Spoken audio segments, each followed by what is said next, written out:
ونستغفره ونؤمن به ونتوكل عليه ونعوذ بالله من شرور أنفسنا ومن سيئات أعمالنا من يهده الله فلا مضل له ومن يضلله فلا هادي له وأشهد أن لا إله إلا الله وحده لا شريك له وأشهد أن محمدا عبد الله ورسول الله أرسل إلى الناس كافة بشيرا ونذيرا وداعيا إلى الله بإذنه وسراجا منيرا أما بعد فإن خير الحديث كتاب الله وخير الهدي هدي محمد صلى الله عليه وسلم وشر الأمور محدثاتها وكل محدثة بدعة وكل بدعة ضلالة وكل ضلالة في النار. أعوذ بالله من الشيطان الرجيم. بسم الله الرحمن الرحيم. يا أيها الناس اتقوا ربكم الذي خلقكم من نفس واحدة وخلق منها زوجها وبث منهما رجالا كثيرا ونساء واتقوا الله الذي تساءلون به والأرحام إن الله كان عليكم رقيبا. يا أيها الذين آمنوا اتقوا الله حق تقاته ولا تموتن إلا وأنتم مسلمون. يا أيها الذين آمنوا اتقوا الله وكونوا مع الصادقين. يا أيها الذين آمنوا اتقوا الله وقولوا قولا سديدا يصلح لكم أعمالكم ويغفر لكم ذنوبكم ومن يطع الله ورسوله فقد فاز فوزا عظيما. وقال تعالى في موضع آخر بعد أعوذ بالله من الشيطان الرجيم. بسم الله الرحمن الرحيم. يوم لا ينفع مال ولا بنون إلا من أتى الله بقلب سليم وأزلفت الجنة للمتقين غير بعيد. فقال تعالى وكنا نخوض مع الخائضين. فقال تعالى ويل لكل همزة لمزة الذي جمع مالا وعدده يحسب أن ماله أخلده كلا لينبذن في الحطمة وما أدراك ما الحطمة نار الله الموقدة التي تطلع على الأفئدة إنها عليهم مؤصدة في عمد ممددة. আলহামদুলিল্লাহ, আল্লাহর লাখো কোটি শুকরিয়া। আল্লাহ সুবহানাহু ওয়া তাআলা আমাদেরকে দুনিয়াবি বিভিন্ন কর্ম, বিভিন্ন কাজ, ব্যস্ততা বাদ দিয়ে আল্লাহ সুবহানাহু ওয়া তাআলার পক্ষ থেকে অর্পিত একটা ওয়াজিব কাজ সালাতুল জুমার খুতবা শোনা, সালাত আদায় করা, এই কাজটা আল্লাহ করার জন্য আমাদেরকে আগে ভাগে মসজিদে এসে বসার তৌফিক দান করেছেন। এই জন্য আল্লাহর দরবারে শুকরিয়া করে, কৃতজ্ঞতা আদায় করে, অন্তরের অন্তঃস্থল থেকে আমরা তার দেওয়া জবান দিয়ে, তার দেওয়া ভাষা দিয়ে, তার দেওয়া শক্তি দিয়ে তার দেওয়া অক্সিজেন আরোহণ করে আমরা অন্তর থেকে তারই শুকরিয়া আদায় করি, যিনি মহিয়ান, যিনি গরিয়ান, যিনি ফাআলুল লিমা ইউরিদ, যা ইচ্ছা তাই করতে পারেন, তাকে কেউ কিছু জিজ্ঞেস করার নয়। তিনি একক, অদ্বিতীয়, তিনি একক ক্ষমতার অধিকারী, তার সমকক্ষ কেউ নাই। সেই আল্লাহর প্রশংসা করি, বলি আলহামদুলিল্লাহ। সালাতু সালাম বর্ষিত হোক সেই হাবিবের উপর, যে হাবিব সাল্লাল্লাহু আলাইহি ওয়াসাল্লাম সাহাবে আযমদেরকে বিভিন্ন বিষয়ে সতর্ক করেছেন, বিভিন্ন বিষয় করতে বলেছেন, আবার কোন বিষয়ে সতর্ক করেছেন এ কাজ করো না। যে হাবিব সাল্লাল্লাহু আলাইহি ওয়াসাল্লাম সবসময় জবানকে কন্ট্রোল করেছেন, মুখটাকে যা ইচ্ছা তাই বলেন নাই, পরনিন্দা গীবাত চর্চা করেন নাই। তিনি জবানটাকে, জিহ্বাটাকে, মুখটাকে সবসময় ভালো কাজে, ভালো কথায়, কল্যাণকর কথায়, মারুফ, আল আমরু বিল মারুফ ওয়ান নাহি আনিল মুনকারে ব্যস্ত রেখেছেন, যিনি আমাদেরকে সেই কাজের প্রতি উৎসাহিত করেছেন যে কাজগুলা করলে, যে কথা বললে আমাদের হকাল এবং পরকাল কল্যাণকর হবে, যে কাজগুলা করলে আমাদের পরকালের মুক্তি মিলবে, আল্লাহ সুবহানাহু ওয়া তাআলার সন্তুষ্টি অর্জন করতে পারবো, সেই কথা, সেই কাজ তিনি আমাদের মুখ দিয়ে, আমাদের হাত দিয়ে করতে বলেছেন। সেই নবীর উপর আমরা সালাতু সালাম পাঠ করি। আল্লাহুম্মা সাল্লি আলা মুহাম্মাদ ওয়া আলা আলি মুহাম্মাদ কামা সাল্লাইতা আলা ইব্রাহিম ওয়া আলা আলি ইব্রাহিম ইন্নাকা হামিদুম মাজিদ। আল্লাহুম্মা বারিক আলা মুহাম্মাদ ওয়া আলা আলি মুহাম্মাদ কামা বারাকতা আলা ইব্রাহিম ওয়া আলা আলি ইব্রাহিম ইন্নাকা হামিদুম মাজিদ। উপস্থিত বাইতুল মামুর জামে মসজিদের সম্মানিত মুসল্লিয়ান একরাম, পর্দার আড়ালের মা ও বোনেরা, আপনাদের সম্মুখে আমি মাসনুন খুতবা পাঠ করার পর কোরআন থেকে দুইটা আয়াত তেলাওয়াত করেছি আর একটা পূর্ণাঙ্গ সূরা পাঠ করেছি। সূরাটা আমরা অনেকেই জানি, অধিকাংশ মানুষ এই সূরাটা সচরাচর মুখস্থ পারে বা জানে। তো একটা আয়াত পাঠ করেছি 19 পারা 9 নম্বর পৃষ্ঠায়, আরেকটা আয়াত পাঠ করেছি 19 পারা 9 নম্বর পৃষ্ঠা সূরা শুআরা থেকে, আরেকটা আয়াত পাঠ করেছি সূরা মুদ্দাসসির থেকে 29 নম্বর পারা। 30 নম্বর পারার একটি ছোট্ট সূরা পাঠ করেছি। দুইটা আয়াত এবং সূরাকে সামনে রেখে এমন একটা বিষয়ে কথা বলবো, যে বিষয়টা হাজি, গাজী, মুন্সি, মৌলবী, চেয়ারম্যান, মেম্বার, উপর থেকে চট্টু বটন সকলে এই পাপের সাথে আমরা জড়িত, এবং কি আমি নিজেও জড়িত। এই জন্য এমন একটা গুরুত্বপূর্ণ বিষয়ে আলোচনা করব, যে আলোচনাটা আপনার আমার জন্য অত্যন্ত গুরুত্বপূর্ণ। কেন?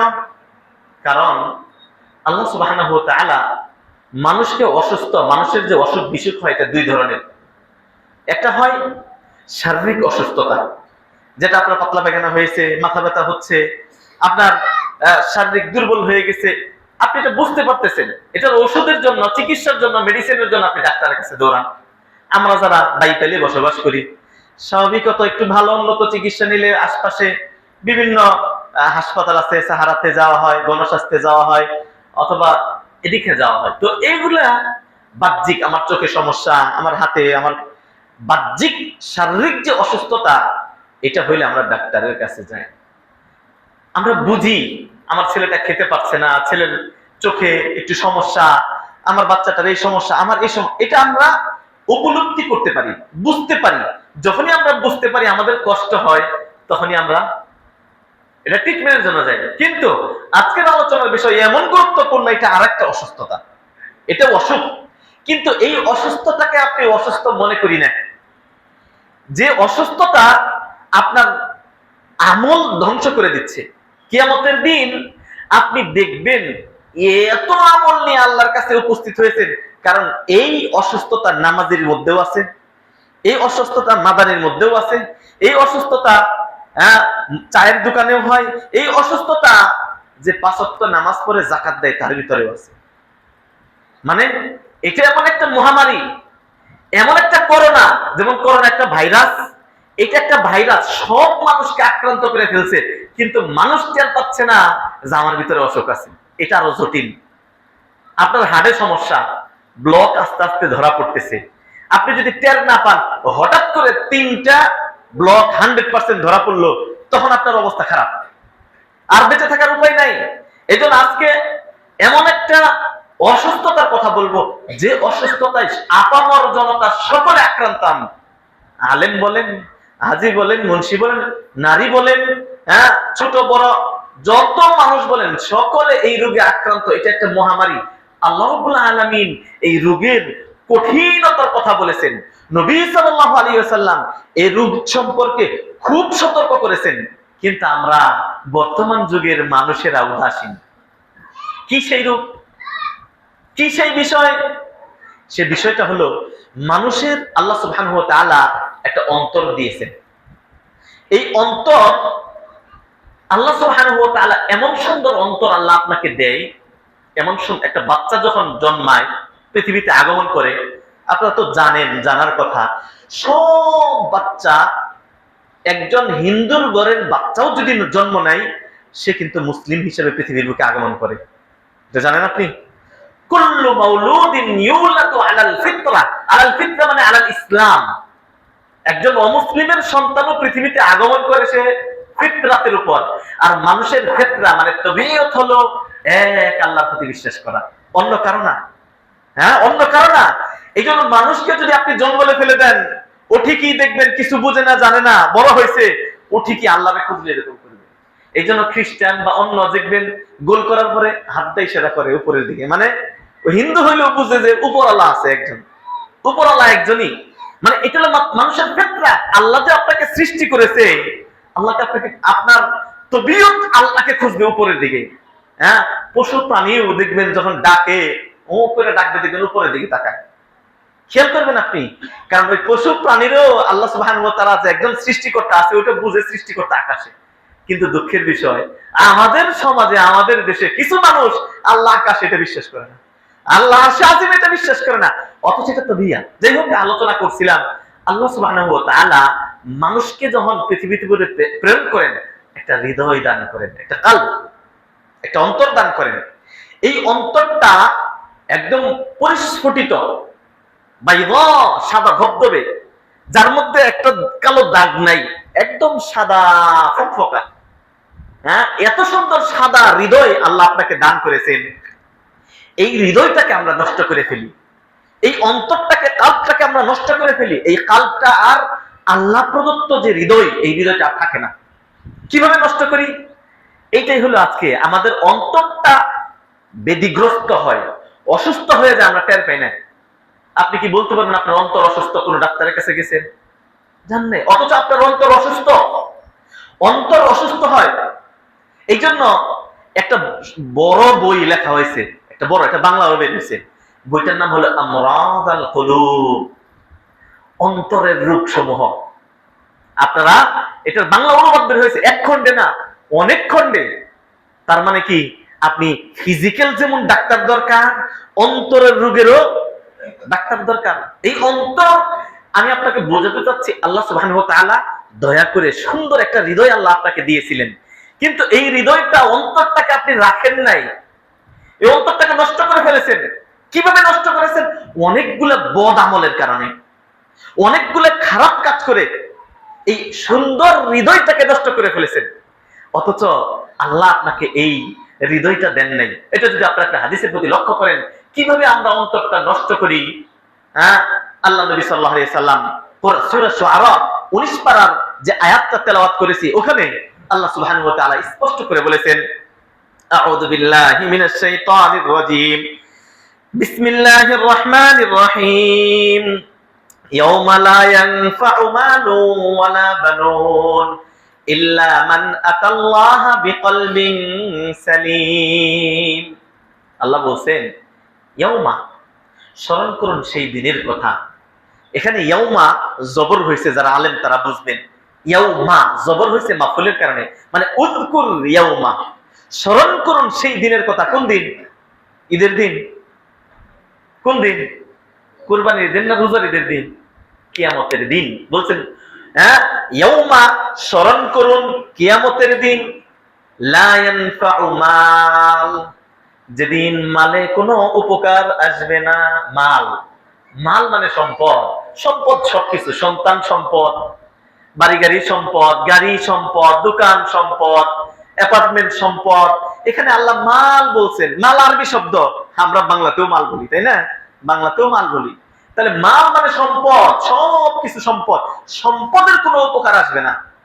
এখন সম্পদ উপকারে আসবে না, অথচ সম্পদ আমরা উপার্জন করি যেটা উপকার আসবে না, বলছেন কে?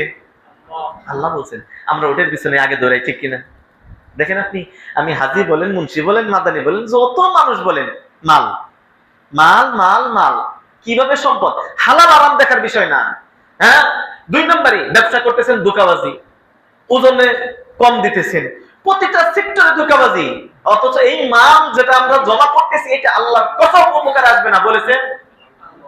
আমার মুখের কথা না, আমার মুখের কথা না, সূরা শুআরা, হ্যাঁ, বলছেন ইয়াউমা লা ইয়ানফাউ মালু ওয়ালা বানুন। দ্বিতীয় আরেকটা জিনিস উপকার আসবে না। আপনি মনে করতে পারেন, আমরা এটা মানুষ মনে করি, আমার আল্লাহ 3টা ছেলে দিয়েছে, আলহামদুলিল্লাহ, মনে করি 3টা ছেলে বৃদ্ধ হয়ে যাবে, বড় হবে, বয়স হবে, তখন আমার বৃদ্ধ বয়সে মনে হয় আমার দেখবে, সেবা শুশ্রূষা করবে, তাই না? আমার উপকার আসবে। আল্লাহ বলেন ইয়াউমা লা ইয়ানফাউ মাল ওয়ালা বানুন, সম্পদ উপকার হবে না, ওয়ালা বানুন, হ্যাঁ, সন্তানাদি উপকার আসবে না। প্রিয় ভাইরা আমার, 2টা জিনিস আমরা, আপনি, আমি মনে করি এগুলা দিয়ে আমার খুব উপকার হবে, এই আশা করি, কিন্তু আল্লাহ বলছেন এগুলা কোনো উপকারে আসবে না। ইয়াউমা লা ইয়ানফাউ মালু ওয়ালা বানুন। এরপরে আল্লাহ ইস্তিসনা করছেন, একটা জিনিস উপকারে আসবে, ওই জিনিসটা তুমি ঠিক করে নিও, তোমার সন্তান তোমার কোনো উপকারে আসবে না। তুমি যদি জাহান্নামে চলে যাও, তোমার সন্তান তোমাকে জান্নাতে নিতে পারবে না। এইজন্য নবী সাল্লাল্লাহু আলাইহি ওয়াসাল্লাম ফাতেমা রাদিয়াল্লাহু তাআলা আনহাকে ডেকে বলে, ইয়া ফাতেমা সালিনি মা শিতি, তোমার যা কিছু চাইতে মন চায় আমার কাছ থেকে চেয়ে নাও, আমি দুনিয়াতে যা চাবে বাবা হিসেবে তোমাকে আমি দিতে পারবো। কিয়ামতের দিন তোমার আমলের কারণে তুমি জান্নাত অথবা জাহান্নাম, আমি তোমার বাবা নবী মুহাম্মদুর রাসূলুল্লাহ হওয়া সত্ত্বেও তোমার কোনো উপকারে আসবো। আল্লাহু আকবার। নবীর সন্তান যদি নবীর উপকারে না আসে, আমার সন্তান উপকারে আসবে না। কিন্তু আমি আপনি ছুটছি কিসের পর? সন্তান কেমনে ভালো রাখা যায়, কিভাবে সন্তানের জন্য একটা বিল্ডিং করে দেওয়া যায়, কিভাবে 5টা গাড়ি করে দেওয়া যায়, হ্যাঁ, কিভাবে আমার সন্তানেরা কিভাবে ভালো থাকবে, কিভাবে একটা জমি করে দেওয়া যায়, এই চিন্তায় ব্যস্ত। আল্লাহ বলেন সন্তান উপকারে আসবে না। আর সম্পদ কিভাবে কামাই করে যায়, 1 কোটি 2 কোটি টাকা, 5-10 লাখ টাকা যদি ব্যাংক ব্যালেন্স করে দিয়ে দিতে, পোলাপানে ভালো থাকবে, এই আশাই তো করি। আল্লাহ বলেন 2টা জিনিস কোনো উপকারে আসবে না। এরপরে আল্লাহ বলেন একটা জিনিস উপকারে আসবে, যেটা আজকে আলোচনার বিষয়, ইল্লা মান আতাল্লাহা বিকলবিন সালিম। আল্লাহু আকবার। উপকার আসবে ওই ব্যক্তি, যে ব্যক্তি আল্লাহর কাছে উপস্থিত হবে বিকলবিন, একটা হৃদয় নিয়ে, কলব একটা অন্তর নিয়ে। কেমন অন্তর? সালিম, নিষ্কলুষ, নিষ্কলুষ। যে অন্তরটা, যে কলবটা, যে হৃদয়টা আমি তোমাকে দিয়েছিলাম বান্দা, তোমাকে আমি যেদিন সৃষ্টি করেছিলাম, তোমাকে একটা হৃদয় দিয়েছিলাম, এই হৃদয়টা সালিম ছিল, তুমি আল্লাহকে চিনতে, হ্যাঁ, তুমি একত্ববাদে বিশ্বাসী ছিলে, তোমাকে আমি এই হৃদয় দিয়েছিলাম না।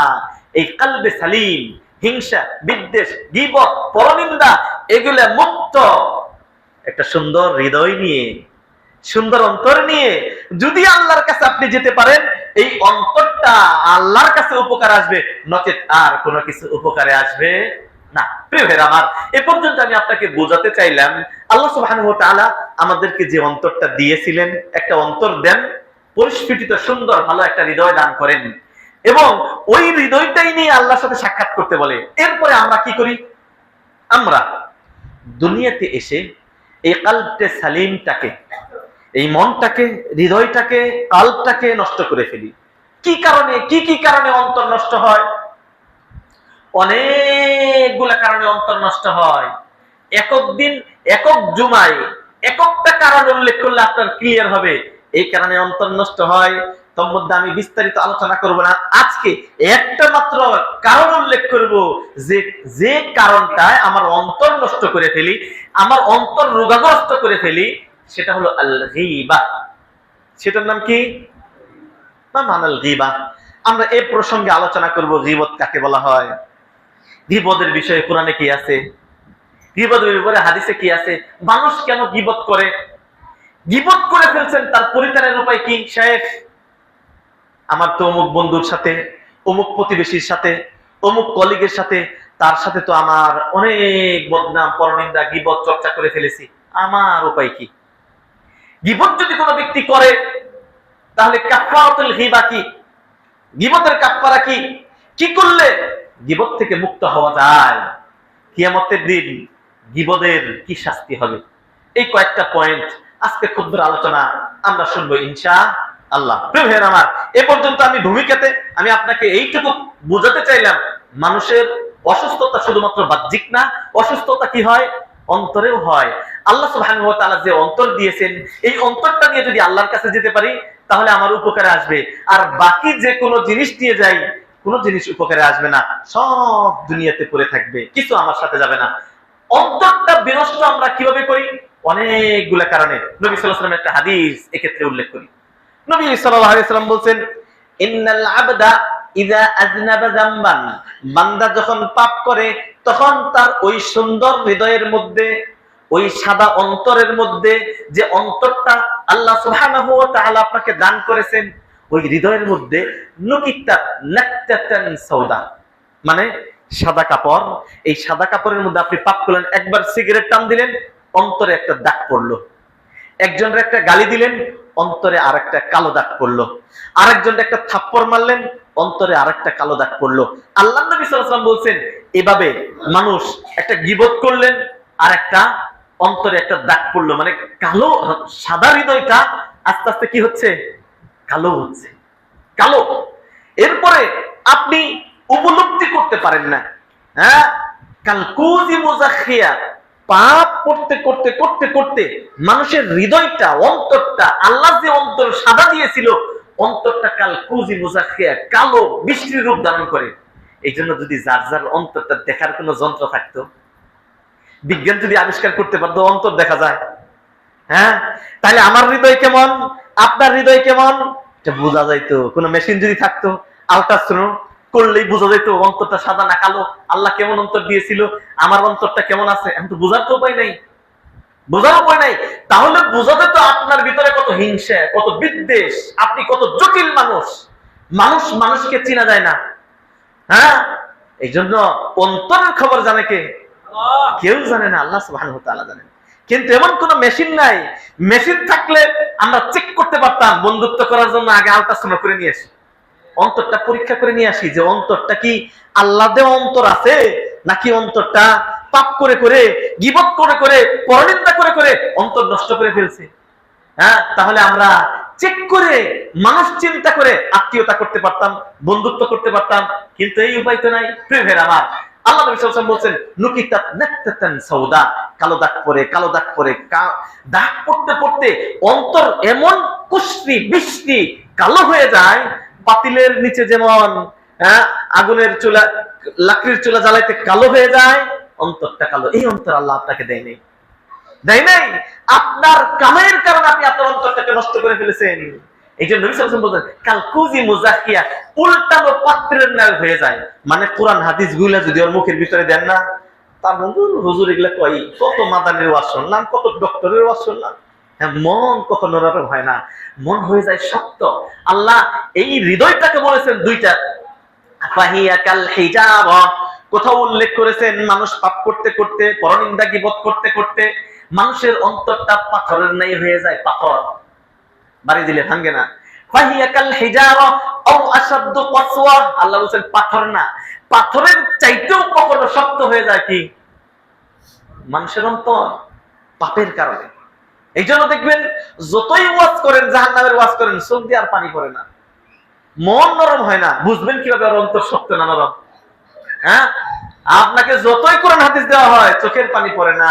রাতে মুনাজাতে ধরছেন, একটু আল্লাহকে কান্না করার চেষ্টা করুন, আল্লাহর কাছে কেঁদে কেঁদে চান, যদি চোখ দিয়ে পানি না পড়ে, আপনি যদি কান্না না আসে, বুঝতে হবে অন্তরটা আল্লাহর দেওয়া অন্তর নাই, আল্লাহর দেওয়া অন্তর নাই। এইবার আপনার হিসাবটা মেশিন তো আবিষ্কার হয় নাই, কিন্তু আপনি আপনার হিসাব করতে পারবেন যে আপনি আল্লাহ, জাহান্নাম, জান্নাত, জাহান্নামের ভয়াবহতা শুনে, আল্লাহর আযাবের কথা শুনে যদি অন্তরটা নরম হয়ে যায়, এটা হলো মুমিনদের হৃদয়। আল্লাহ সুবহানাহু ওয়া তাআলা বলেন, ওয়া ইন্নামাল মুমিনুনা আল্লাযীনা ইযা যুকিরাল্লাহ ওয়াজিলাত কুলুবুহুম ওয়া ইযা তুলিয়াত আলাইহিম আয়াতুহু যাদাতহুম ঈমানা। মুমিন তারাই যাদের নিকট কোরআনের আয়াত যদি পড়ে, জাহান্নামের কথা যদি বলে, আল্লাহর আযাবের ভয়াবহতা যদি কথা বলে, অন্তর কেঁপে ওঠে। ওয়াজিলাত কুলুবুহুম, অন্তরটা হায় হায় বলে কি রে, বলো কি রে, হায় হায় এটা কি শুনলাম, ভীত সন্ত্রস্ত হয়ে যায়, আমাকে এখান থেকে বাঁচতে হবে, আমি তো এই রোগে আক্রান্ত। ভীত সন্ত্রস্ত হয়ে যায়, অন্তরটা কেঁপে উঠে, আল্লাহর ভয়ে ভিতরে ঢুকে যায়। যদি না ঢুকে ভাইরা আমার, আয়াত অনুপাতে আপনার ভিতরে ঈমান নাই, আপনার অন্তর ওইরকম নাই, সেটা আল্লাহর ভাষায় ফাহিয়া কাল হিজারা, সেটা পাথরের নাই, আও আসাদ্দ কাসওয়া, অথচ পাথরের নাইও শক্ত হয়ে গেছে, এজন্য কান্না আসে না। আমরা খালি এখন ওয়াজ শুনি, ধরেন গরম, ঠিক ঠিক, এটা করব এটা, কিন্তু তার বিপরীত ওয়াজও আছে। জাহান্নামের কথা শুনে যদি কান্না না আসে, যদি জাহান্নামের আল্লাহর দিকে যদি আমার মনটা না, প্রিয় ভাইরা আমার ঈমান ঠিক নাই, আমার অন্তর ঠিক নাই। আল্লাহ নবী সাল্লাল্লাহু আলাইহি ওয়াসাল্লাম বলেন, কাল কুজি মুজাখিয়া, অন্তর পাক করতে করতে উল্টানো পাত্রের নাই হয়। উল্টানো পাত্র বুঝেন? কাল কুজি মুজাখিয়া মানে একটা কলস অথবা একটা গ্লাস অথবা যেটার মধ্যে আমরা পানি রাখি, জগ, এটার মধ্যে পানি উল্টা করে যদি যতই পানি ঢোকানো, ওটার মধ্যে পানি থাকবে? গ্লাসটা উল্টা করে যদি পানি দেন, পানি থাকবে? থাকবে না। বলছেন মানুষ পাপ করতে করতে তার অন্তরটা উল্টানো পাত্রের ন্যায় হয়ে যায়। মানে যতই হেদায়েতের বাণী শোনা, ওই পাত্রে আর হেদায়েত থাকে না। যতই কোরআন হাদিসের কথা শোনা, ওইটার মধ্যে থেকে না। আমি কি কম বুঝি? সহিহ হাদিসের, আমি আহলুল হাদিস, বাপ দাদা 14 গোষ্ঠী আহলে হাদিস, হাদিসের কথা শুনতেন, আমি যা জানি সাহেব কি আর জানে, ওই হুজুর আর কি জানে। প্রিয় ভাইরা মা, অন্তর উল্টা হয়ে যায়। অন্তর উল্টা হয় পাপের কারণে, অন্তর নষ্ট হয় গীবতের কারণে। আজকে গীবত নিয়ে কথা বলবো। প্রিয় ভাইরা আমার, আল্লাহ সুবহানাহু ওয়া তাআলা গীবত কাকে বলা হয়, গীবত কাকে বলা হয়, নবী সাল্লাল্লাহু আলাইহি ওয়াসাল্লামের পরিভাষায় অনেক সংজ্ঞা আছে, ওদিকে যাই না। সরাসরি নবী সাল্লাল্লাহু আলাইহি ওয়াসাল্লাম গীবত কাকে বলেছেন। কোরআন এবং হাদিসে পরনিন্দা তিনটা জিনিস, একটা আল গীবা, একটা আল ইফক, একটা আল বুহতান। তিনটা জিনিস মনে রাখবেন, একটা আল গীবা, একটা আল বুহতান, আর একটা ইফক। তিনটা জিনিস। গীবত সম্পর্কে আল্লাহ নবী সাল্লাল্লাহু আলাইহি ওয়াসাল্লাম গীবত কাকে বলে, সাহাবীরা জিজ্ঞেস করলো, ইয়া রাসূলুল্লাহ মাল গীবা, আতাদরুনা মাল গীবা, গীবত কি? আল্লাহ নবী নিজে বলছেন, যিকরুকা আখাকা বিমা ইয়াকরাহু, তোমার ভাইয়ের এমন কোন জিনিস উল্লেখ করা যেটা তোমার ভাই অপছন্দ করবে। কথা বুঝেন? গীবত এটা আমার সংজ্ঞা না, নবী সাল্লাল্লাহু আলাইহি ওয়াসাল্লামের মুখের সংজ্ঞা। গীবত, পরনিন্দা, এটা কাকে বলা হয়? এমন কোন জিনিস আমার ভাই সম্পর্কে বলা যে জিনিসটা আমার ভাই অপছন্দ করবে। যিকরুকা আখাকা বিমা ইয়াকরাহু, তার মানে ধরেন আমার ভাইয়ের চুল পেকে গেছে, এখন চুল পাকলে, দাড়ি পাকলে একটু বুড়া বুড়া মনে হয়। এখন আপনি বলে দিলেন যেহেতু বুড়া, বললেন, এ যদি অপছন্দ করে, এটাও গীবত। এখন বলুন শেখ, এটা তো আসলেও তো এইরকম, আসলেও এরকম, এটাই গীবত। আপনার ভাইয়ের একটা পা একটু ন্যাংরা, একটু বাঁকা, হাঁটার সময় একটু বাঁকা করে হাঁটে, আপনি বললেন তো ন্যাংরা, ও ন্যাংরা, এটা বলাই কি গীবত? যদি সে অপছন্দ করে, যদি সে কষ্ট পায়। একজনের নাক বোসা, একজনে মানে একজন মুসলিম ভাইয়ের ভিতরে যে দোষ ত্রুটি আছে, যে দোষ ত্রুটির কথা বললে উনি কষ্ট পাবে, অপছন্দ করবে, ওইটাই গীবত। এখন আমরা মনে করে থাকি যে শেখ ও তো এই কাজ করে, ও তো আসলেও এরকম। আরে বাবা, ও আসলেও এরকম, ওটা বলাই কি গীবত? করা ভয়ানক দেখেন। অথচ আমরা এটা বলি দিদারছে, ও খারাপ মানুষ, ও সুদখোর, ও ঘুষখোর, হ্যাঁ, ও এই মিথ্যা বলে, ও এটা করে, তাহলে মানে ও যে দোষে দোষে ওর ভিতরে যে দোষটা আছে, ওই দোষটা বলাই হলো গীবত। এটা নাম হলো গীবত, একটা গীবত। আর একটা হলো আল ইফক, আর একটা হলো আল বুহতান। ইফক কাকে বলা হয়? আপনার কাছে একটা মানুষ একটা কথা বলল, ওইটা আরেকজনের কাছে বলে দেওয়া। ওটা তার মধ্যে থাকুক আর না থাকুক, এটা হলো পরের বিষয়। যদি থাকে তাহলে গীবত। যদি থাকে, ওই ব্যক্তি বলল, ওই লোকটা তো শেখ, সাবধান, ওই লোকটা তো এরকম। আমি আবার ওই কথাটাকেই আরেকজনকে বললাম, সাবধান, উনি কিন্তু এরকম, অমুকে বলছে। এখন বিষয়টা আমি যে পৌঁছাইলাম কথাটা, এটাই হইলো কি? বুহতান। এটা হলো ইফ, খালি পৌঁছানোর কারণে। এখন এইটা যদি সত্য হয়ে থাকে তাহলে গীবত, আর যদি সত্য না হয়ে থাকে, মিথ্যা যদি হয়ে থাকে, আসলে সে এইটা না, তাহলে হয়ে যাবে বুহতান, অপবাদ। তাহলে একটা হলো ওই ভাইয়ের মধ্যে যা আছে ওইটা বলা, এটা গীবত। আর আমি জানি না ওই ভিতরে আছে না নাই, ওই জিনিসটা আমার কাছে যা আমি শুনলাম তাই আমি অপরের কাছে বললাম। এই জন্য নবী সাল্লাল্লাহু আলাইহি ওয়াসাল্লাম একটা হাদিস, যা শুনবেন, যা ফেসবুকে পাইবেন, ওইটাই শেয়ার মারবেন। হ্যাঁ, সত্যতার যাচাই যদি না করেন, ফেসবুক, এখন তো ফেসবুক হলো আরেকটা, এটা গীবত পরনিন্দার একটা বড় প্ল্যাটফর্ম। হ্যাঁ, বড় প্ল্যাটফর্ম। হ্যাঁ, ও এর বিরুদ্ধে লেখালেখি, ও এর বিরুদ্ধে লেখালেখি, মানে এতদিন তো এই সোশ্যাল এটা ছিল না, এই কি বলে সামাজিক ভাবে আমরা যেটা ব্যবহার করতে আছি, ফেসবুক, ইনস্টাগ্রাম, তারপরে ইত্যাদি, এটা ছিল না, ইউটিউব এটা ছিল না। এখন গীবত এতদিন ধরেন 4 স্টলে হয়, বলছি এই গীবত 4 স্টলে হয়, এই গীবত মসজিদে হয়, এই গীবত কলিগদের মাঝে হয়, এমন কোন জায়গা আছে গীবত হয় না? আমরা দিদারসে গীবত করতেছি, পরনিন্দা করতেছি, পরের দুষ্টটি আলোচনা করতেছি, অথচ এটা যে কত ভয়াবহ সামনে আলোচনা করব, কত ভয়াবহ, এমন কোন ব্যক্তি আমরা নাই, কেউ বলতে পারবে না গীবত থেকে আমি মুক্ত। তার মানে হলো আমার স্ত্রীর যদি কোনো খারাপ কিছু আমি আরেকজনের কাছে বলি, এটাও গীবত। জানেন কোথায়? বলাই যাবে না। বলবেন কোন জায়গায়? 6 জায়গায় গীবত করা যায়, এটা অন্য আলোচনা। প্রিয় ভাইরা আমার, তাহলে গীবত, একটা ইফক, একটা বুহতান, কোনটাই ইসলামে জায়েজ নাই। আল্লাহ সুবহানাহু ওয়া তাআলা কুরআনুল কারীমে গীবত সম্পর্কে পূর্ণাঙ্গ একটা সুন্দর সূরা তিনি দিয়েছেন। ওই সূরাটাই আমি আপনাদের সামনে পাঠ করেছি। আসুন সূরাটা একটু পড়ি এবং একটু তরজমা শুনি আল্লাহ সুবহানাহু ওয়া তাআলা কি বলেছেন সূরার মধ্যে। আউযু বিল্লাহি মিনাশ শাইতানির রাজীম। বিসমিল্লাহির রাহমানির রাহিম। ওয়াইলুল লিকুল্লি হুমাযাতিল লুমাযাহ الذي جمع مالا وعدده يحسب أن ماله أخلده كلا لينبذن في الحطمة وما أدراك ما الحطمة نار الله الموقدة التي تطلع على الأفئدة إنها عليهم مؤصدة في عمد ممددة।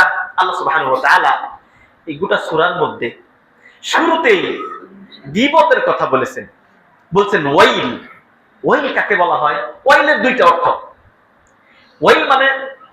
ওয়াইল হলো জাহান্নামের একটা জায়গা, অথবা ওয়াইল হলো দুর্ভোগ। হ্যাঁ, মানে তাহলে দুইটা অর্থ, একটা হলো দুর্ভোগ অর্থে ব্যবহার হয়েছে, খারাপ অর্থে ব্যবহার হয়েছে। হ্যাঁ, আর একটা হলো জাহান্নামের একটা জায়গার নাম হলো ওয়াইল। আল্লাহ বলছেন ওয়াইল, ওয়াইল নামক জাহান্নাম তার জন্য। কার জন্য? ওয়াইলুল লিকুল্লি হুমাযাতিল লুমাযা। লিকুল্লি হুমাযা, প্রত্যেক হুমাযা ব্যক্তির জন্য ওয়াইল। লুমাযা, প্রত্যেক লুমাযা ব্যক্তির জন্য। এখন হুমাযা লুমাযাকে যে পশ্চাতে এবং সামনে, মানে সামনে অথবা পিছনে, হ্যাঁ, যে ব্যক্তি গীবত করে, আপনার দোষ ত্রুটি সামনে বলো যে পাপ, পিছনে বলো ওই পাপ।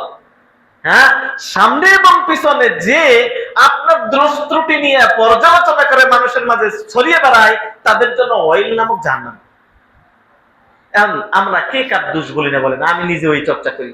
আস্তাগফিরুল্লাহ, আল্লাহ ক্ষমা করুন। ওয়াইলুল লিকুল্লি হুমাযাতিল লুমাযা, এই একটা আয়াত শুনে সাহাবী আযম, কোন একজন সাহাবী তিনি মুখের মধ্যে একটা পাথর দিয়ে ফেললেন। আল্লাহ রাসূল বলেন কি এত কঠিন কথা? হ্যাঁ, আল্লাহ নবী সাল্লাল্লাহু আলাইহি ওয়াসাল্লাম যখন আয়াত অবতীর্ণ হলো, তিনি মুখে একটা পাথর দিলেন। পাথর, জিহ্বার মধ্যে পাথর দেয়, এটা তিনি আর জিহ্বা খুলবেন না। কারণ জবান থেকে যে কথাটা বের হয়, তো সাহাবীদের মাঝে যখন তিনি চলেন দেখে কথা বলে না, চুপ করে থাকে। কিছু বারবার জিজ্ঞেস করতে করতে যখন জিজ্ঞেস করে, তখন মুখ থেকে চকলেটের মতো পাথরটা বের করে উত্তর দেয়, দিয়ে আবার মুখের ভিতরে পাথর রেখে দেয়। এখন একজন জিজ্ঞেস করতেছে, ভাই আপনি এই কাজটা কেন করেন? কেন এই কাজটা করেন? তিনি বলছেন যে আমি মনে করি ফি লিসানি সাবআতু আকুল, আমার জবানের মধ্যে, জিহ্বার মধ্যে 7টা বিষাক্ত সাপ লুকিয়ে আছে। আমার মুখে বিষাক্ত সাপ। এই বিষাক্ত সাপ সবল মারে আমাকেই। কিভাবে? হয়তো অন্যকে সবল মারে, নাহলে আমাকে সবল মারে। মানে উনি বোঝাতে চাচ্ছেন আমার জিহ্বাটা বিষাক্ত সাপ, আল্লাহর পরিভাষায় ওয়াইলুল লিকুল্লি হুমাযাতিল লুমাযা। হ্যাঁ, এই বিষাক্ত সাপ দংশন করে আমাকে, নিজেকে আমি নিজে টের পাই না, ওটা বুঝি না। এই বিষাক্ত সাপকে আমি বেঁধে রাখি পাথর দিয়ে। হ্যাঁ, মানে যাতে করে কথা বলা কষ্ট হয়, মুখ দিয়ে যা আছে তাই না বলি। যখন বুঝি যে জরুরি, এটা উপকার, তখন পাথরটা সরিয়ে কথা বলি। আর যখন মনে করি যেটা উপকার না, এটা কথা বলা দরকার নাই, আবার পাথর দিয়ে রাখি, সহজে যেন কথা না বলা যায়। এই জন্য জবানটাকে যেন কন্ট্রোল করতে পারি, হেফাজত করতে পারি, এই জন্য জিহ্বাটার মধ্যে পাথর দিয়ে রাখি। আল্লাহ নবী সাল্লাল্লাহু আলাইহি ওয়াসাল্লামকে মুআয ইবনে জাবাল বলছেন, মুআয ইবনে জাবাল বলছেন, ইয়া রাসূলুল্লাহ, আমাকে ইসলামের কথা বলুন, আমাকে ইহসানের কথা বলুন। অনেক কিছু প্রশ্ন করলেন। এরপরে আল্লাহ নবী সাল্লাল্লাহু আলাইহি ওয়াসাল্লাম মুআযকে বললেন, আলা উখবিরুকা বিমিলা কিযালিকা কুল্লিহি ফাআখাযা বিলিসানিহি। আল্লাহ নবী সাল্লাল্লাহু আলাইহি ওয়াসাল্লামকে সাহাবী এসে বলল, ইয়া রাসূলুল্লাহ, আমাকে উপদেশ দিন। আল্লাহ নবী সাল্লাল্লাহু আলাইহি ওয়াসাল্লাম উপদেশ দেওয়ার জন্য জিহ্বাটা টান দিয়ে বের করে ধরলেন। আল্লাহ নবীর জিহ্বা ধরলেন টান দিয়ে, নিজের আল্লাহ নবীর জিহ্বাটা নিজে টান দিয়ে ধরলেন।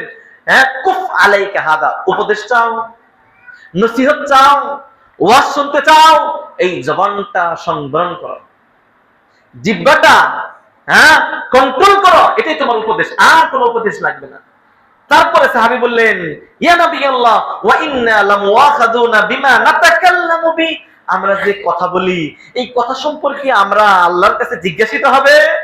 তাকিলাতকা উম্মুকা ইয়া মুআয, মুআয রাদিয়াল্লাহু তাআলা আনহু আল্লাহ বলেন, তোমার মা তোমার উপর ভারী হোক। ওয়া হাল ইয়াকুবুন নাসু ফিন নারি আলা ওয়াজহিম ইল্লা আলা মানাখিরি আলসিনাতিহিম, মানুষকে মুখের উপর ভর করে জাহান্নামে ঠেলে নেওয়া হবে শুধুমাত্র তার জবান নিয়ন্ত্রণহীন হওয়ার কারণে।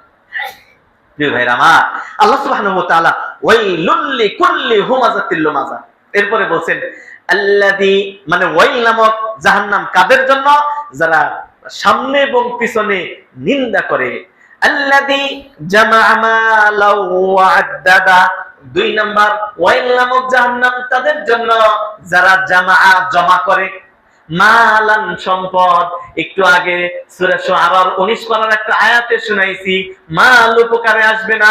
আল্লাহ সূরা হুমাযার মধ্যে বলেছেন, ওয়াইল নামক জাহান্নাম তার জন্য যে আল্লাযী জামাআ মালাও ওয়া আদ্দাদা, যে ব্যক্তি সম্পদ জমা করে, ওয়া আদ্দাদা, আদ্দাদা মানে গণনা করে, মানে বারবার খালি আলমারিতে যাবেন, আপনি টাকা গুনবেন, 50,000 পূর্ণ হয়েছে না ব্যাংকে রাখা যাবে।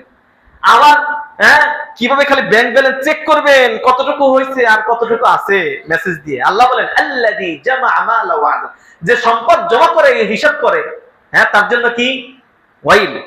ইয়াহসাবু, কে ব্যক্তি সম্পদ জমা করে এবং হিসাব বারবার করে, ইয়াহসাবু, ওই ব্যক্তি মনে করে, ইয়াহসাবু আন্না মালাহু আখলাদা, ওই ব্যক্তি মনে করে তার চিরস্থায়ী জীবন দিবে সম্পদ। সম্পদ তাকে চিরস্থায়ী জীবন দিবে, কিন্তু সম্পদ তার চিরস্থায়ী জীবন দিবে না, কখনো না।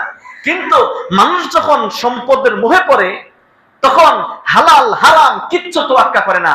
সম্পদ কিভাবে জমা করতে হবে, 2 নম্বরই ভাউচার বানাতে কিভাবে হবে, কিভাবে যারা রোডের টেন্ডার কিভাবে আনতে হবে, 2 নম্বরই মাল কিভাবে দিতে হবে, এইটা ভাবে না আমার সম্পদ হালাল হচ্ছে কিনা।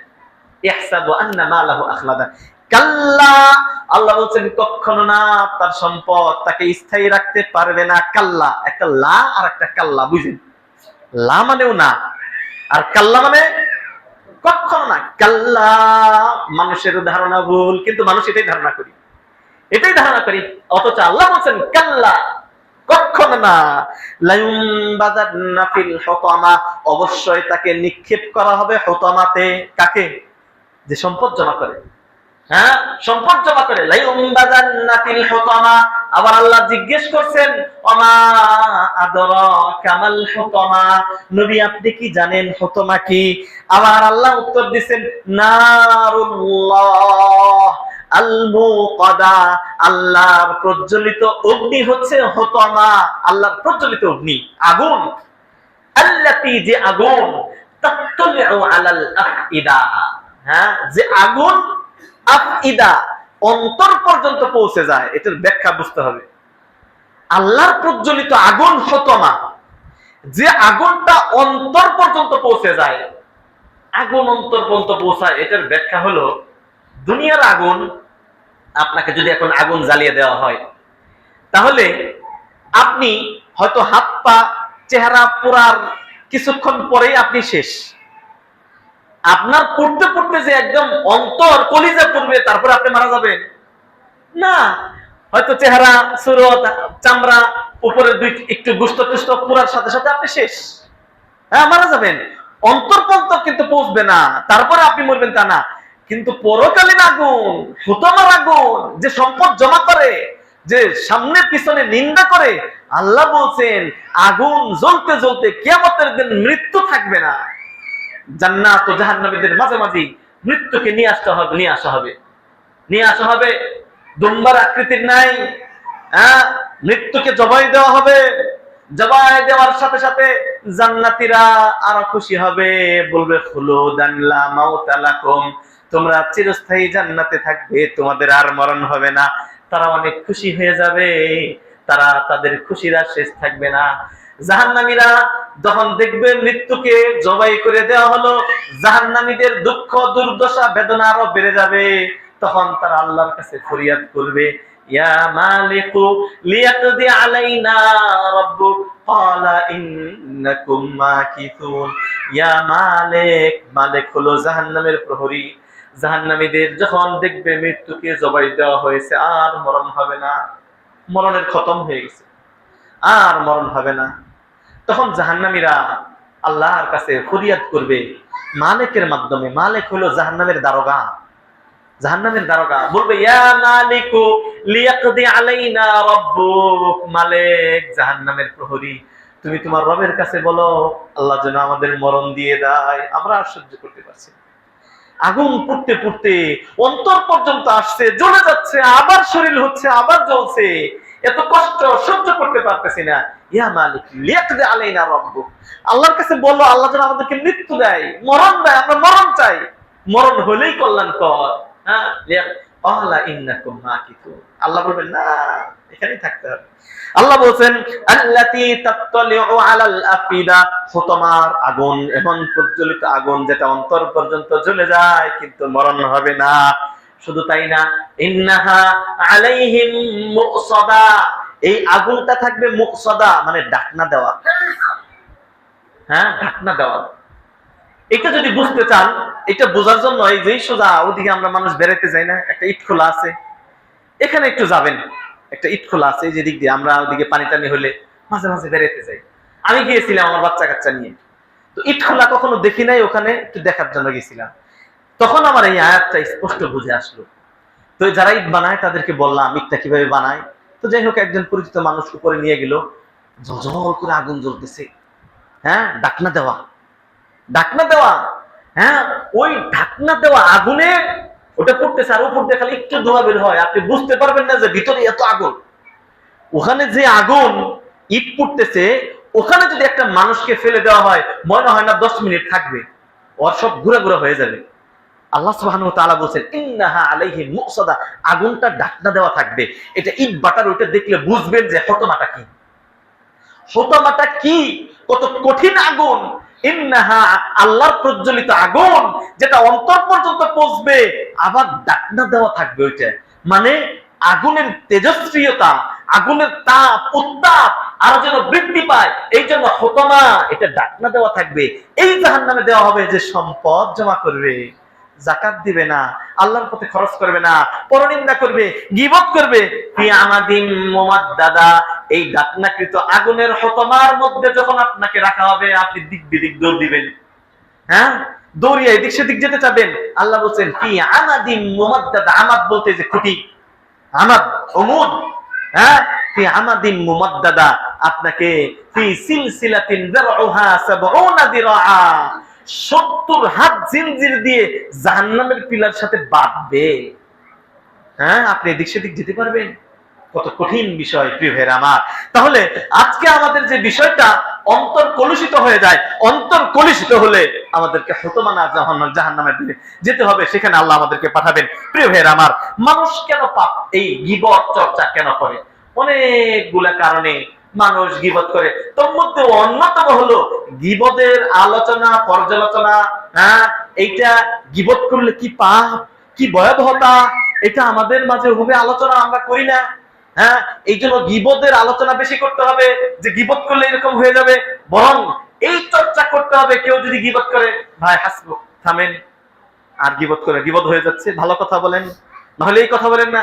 আর না হলে যদি দেখেন যে এমন বৈঠক, যে বৈঠকে গীবত হইতেছে, আপনিও শুনতেছেন, আপনিও গুনাহগার। আল্লাহ সুবহানাহু ওয়া তাআলা অন্য জায়গায় বলেন, وَإِذَا رَأَيْتَ الَّذِينَ يَخُوضُونَ فِي آيَاتِنَا فَأَعْرِضْ عَنْهُمْ حَتَّى يَخُوضُوا فِي حَدِيثٍ غَيْرِهِ, যদি কোনো জায়গায় দেখো গীবত চর্চা হচ্ছে, আল্লাহর দোষ ত্রুটি আলোচনা হচ্ছে, তাহলে ওই জায়গায় যদি তুমি বলো এখানে গীবত হইতেছে, এটা করবেন না, আপনারা ভালো কথা বলেন, এখান থেকে যদি অন্য কথা আলোচনা হয় তাহলে আমি আছি, কিন্তু এই ধরনের নোংরা কথা, পরনিন্দা, গীবত, এগুলো যদি আলোচনা হয় না, আমি নাই, আপনি উঠে চলে যাবেন, তাহলে আপনি গুনাহগার হবেন না।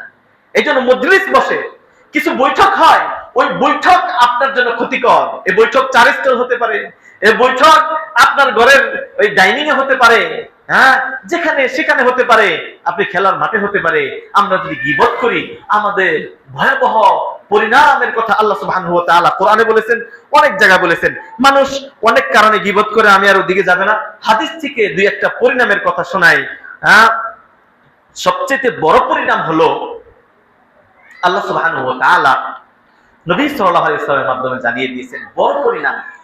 যারা হাজী, হ্যাঁ, যারা নামাজি, যারা যাকাত দেন, যারা অনেক টাকা পয়সা আল্লাহর রাস্তায় দেন, সওয়াব কামাই করেন, কিয়ামতের দিন একটা মানুষ আসবে, অনেক নামাজ, রোজা, হজ, যাকাত, দান, সদকা, অনেক নেকি, পাহাড় তুল্য নেকি উপস্থিত হবে। আল্লাহ নবী সাল্লাল্লাহু আলাইহি ওয়াসাল্লাম এই ব্যক্তি সম্পর্কে বলছেন, আতাদরুনা মানিল মুফলিস, সাহাবাদেরকে জিজ্ঞেস করছেন, হে সাহাবীরা, তোমরা কি জানো মুফলিস কে? মুফলিস, হ্যাঁ, মুফলিস, মাল মুফলিস।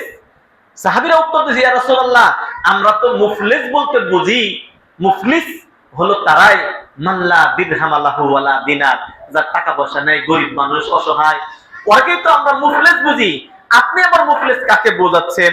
আল্লাহ নবী সাল্লাল্লাহু আলাইহি ওয়াসাল্লাম বলেন, আল মুফলিসু মিন উম্মতি, আমার উম্মতের মধ্যে মুফলিস হলো ওই ব্যক্তি, মাইয়াতিয়া ইয়াউমাল কিয়ামাতি বিসালাতিন ওয়া সিয়ামিন ওয়া যাকাতিন ওয়া হাজ্জিন ওয়া সাদাকাত। আমার উম্মতের মধ্যে মুফলিস ওই ব্যক্তি যে কিয়ামতের দিন আল্লাহর সম্মুখে দাঁড়াবে, অনেক নামাজ, অনেক রোজা, অনেক হজ, অনেক যাকাত, অনেক ইবাদত বন্দেগী নিয়ে আল্লাহর দরবারে উপস্থিত হবে। এরপরে উপস্থিত হয়ে বলবে, ওয়ায়াতি ওয়াকাদ শাতামাহু হাদা, আরেক ব্যক্তি এসে আল্লাহর কাছে বলবে, আল্লাহ, ওকে দেখলেন পাক্কা নামাজি ছিল, ও পাক্কা রোজাদার ছিল, হজ করতো, যাকাত দিত, মসজিদ বানাইছে, মসজিদে জায়গা দিছে, কিন্তু আল্লাহ, এ তো আমাকে একদিন গালি দিয়েছিল। আল্লাহ বলবেন, ওর এই পাহাড় সমপরিমাণ সওয়াব থেকে আর একটু দিয়ে দিবে। আরেকজন আসবে, আমাকে গীবত করেছিল, ওকে দিবে। আরেকজন আসছিল, আমাকে অপবাদ দিয়েছিল, তাকে দিয়ে দিবে। আরেকজন আমাকে মারছিল, তাকে দিয়ে দিবে। আরেকজন আসবে, আমার উপর অবিচার করেছিল, তাকে দিয়ে দিবে। দিতে দিতে কিন্তু তার পাওনাদার শেষ হবে না, তার সওয়াব শেষ হয়ে যাবে। অথচ ওই ব্যক্তি পাহাড় সমপরিমাণ সওয়াব নিয়ে আল্লাহর কাছে উপস্থিত হয়ে যাবে। এইবার মানুষের দেনা, এই গীবত করার কারণে, পরনিন্দা করার কারণে মানুষের সব কিছু দিয়ে শেষ, কিন্তু এখনো মানুষের দেনা শেষ হয় নাই। এ পর্যায়ে মানুষ আসবে আল্লাহর কাছে, আল্লাহ এ তো আমার এটা করেছিল। এইবার আল্লাহ সুবহানাহু ওয়া তাআলা বলল, তোমার তো নেকি নাই, কি দিব?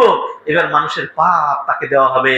আরেক মানুষ আসবে, আস্তে আস্তে তার পাপের পাল্লা যেমন তার নেকি পাহাড় সমপরিমাণ হয়েছিল, নেকি চলে যে এইবার তার পাপের পাল্লাটা পাহাড় সমপরিমাণ হয়ে যাবে এবং সে জাহান্নামে চলে যাবে।